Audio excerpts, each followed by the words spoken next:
بسم الله الرحمن الرحیم. رب اشرح لی صدری و یسر لی امری واحلل عقدة من لسانی یفقهوا قولی. سلام بر حسین، سلام بر علی ابن الحسین، سلام بر اولاد الحسین، سلام بر اصحاب الحسین. سلام علیکم و رحمت الله و برکاته. خواهر و برادرای عزیز، میفهمین که کربلا یک انفلاق نبود، یک انقلاب بود. امام حسین علیه السلام نامد که ضد یزید بجنگد تا که یزید شرابخوار و زنپاره و زنباره و نمیفهم شرابخور منع کنه. پدر کلانای یزید هم از این کارها کردن و میکنن و جانشینان بعد از اون این کارها را انجام دادن. امام حسین علیه السلام قیام کرد که منکرات را از جامعه اسلامی بردارد، چون آستا جامعه اسلامی و شعائر و احکام اسلامی میره به طرف جاهلیت سابق دوباره زنده میشد. امام حسین علیه السلام به اون خاطر قیام کرد، نگذاشت که این سیستم و این روش و این شکل رژیم ادامه پیدا کنه. امام حسین نخواستار قدرت بود، نخواستار پول و جا و جلال بود و مال. فقط به گفته خودش به خاطر زنده کردن دین پدر و پدرکلانش اقدام کرد و قیام کرد. 1400 سال پیش امام حسین علیه السلام به این کار اقدام کرد و تا امروز که 1400 سال گذشته هنوز زنده است و روز به روز زنده تر میشه. خود اربعین نمایانگر عزیز، پیاده روی اربعین که میلیون ها نفر، بیشتر از 20 میلیون نفر بر تظاهرات و بر پیاده روی اربعین میرن. این نمایانگر چیست؟ این اتحاد، این جماعت و این اتحاد و مسلمین و مؤمنین نشان میده. حتی کسانی که اصلا با اسلام سر و کار ندارن اما در مسئله امام حسین علیه السلام احساس مسئولیت میکنن. پس مسئولیت ما چی میشه؟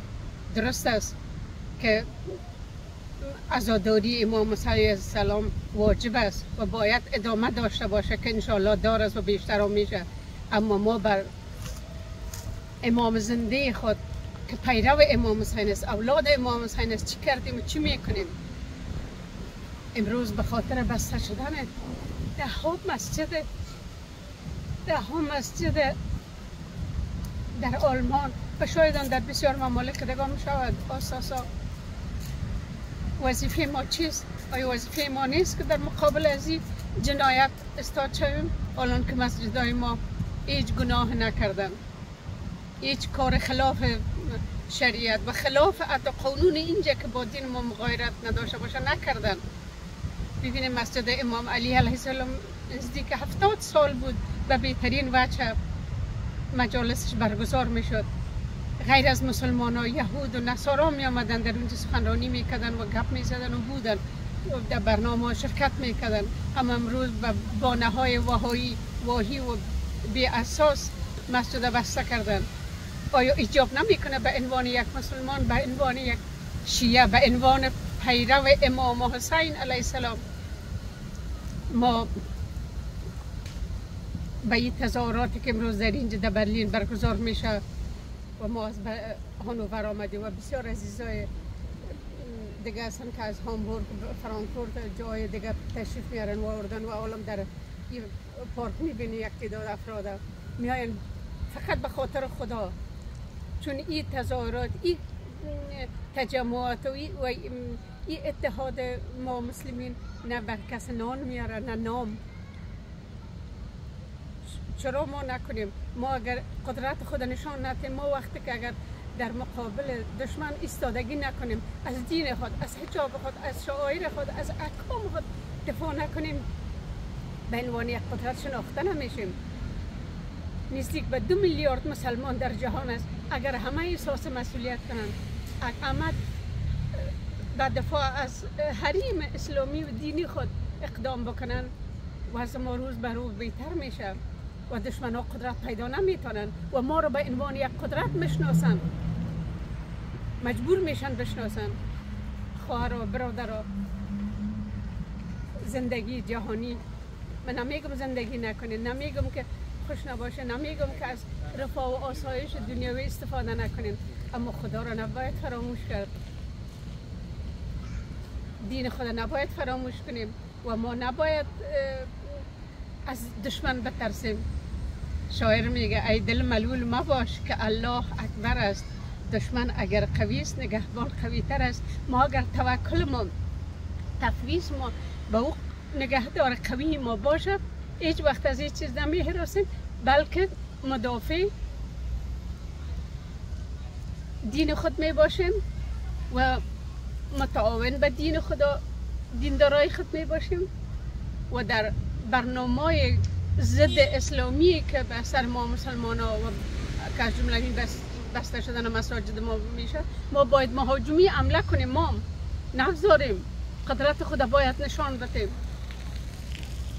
در خانه اگر کس از یک حرف واسه از خدای ما را حسینی بگذار. السلام علیکم و رحمت الله و برکاته.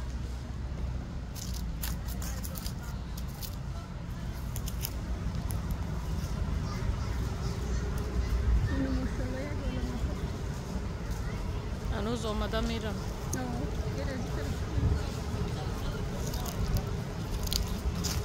ماشاءالله.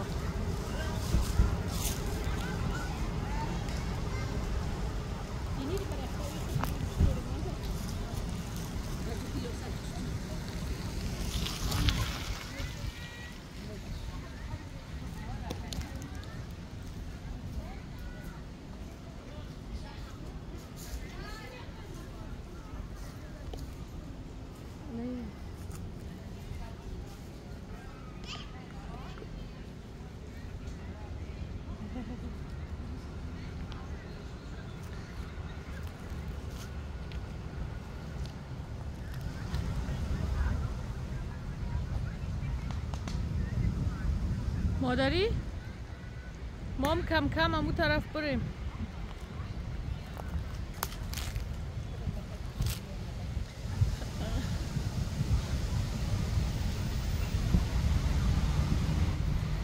دای عزیز فقط مادرک فقط میخواستم قبل براتون بفهمانم که چقدر مهم است که فقط آدم شعار نته، بلکه در عمل هم مثلا بیاید. مردم ما تا همین افغانای خود ما را مثال میتم آرسی شود تا فرانکفورت چی که حتی تا پاریس و بلژیک و هر جای ما میریم هتل هم میگیریم، اما وقتی که یعنی مثلا تظاهرات میشه و اینا و مساجد و از خود ماست، ولی اگه مساجد و حسینیه و اینای ما از بین بره و بسته شود چی میمونه؟ امروز از شهر آنوور آلمان مثلا فکر نکنم که یک 10 نفر بیاین، شاید یک 20، اما از مسجد حضرت محمد ما که همیشه پر است که الا سینه بزن و اینا، اما به وادی شعار دادن یک مسئله است. اما کدام موتر میایه از اینجا از آنوور یا از شهر اینجا؟ فضل خدا که این آستاستا کل بوسا آمده میرن و ما میریم اونو پشت سر. اگر میبینین اونجا دیگه جمع آوری شده، ما هم دیگه اون طرف میریم که باز بخیر راهپیمایی تظاهرات شروع میشه. و سلام.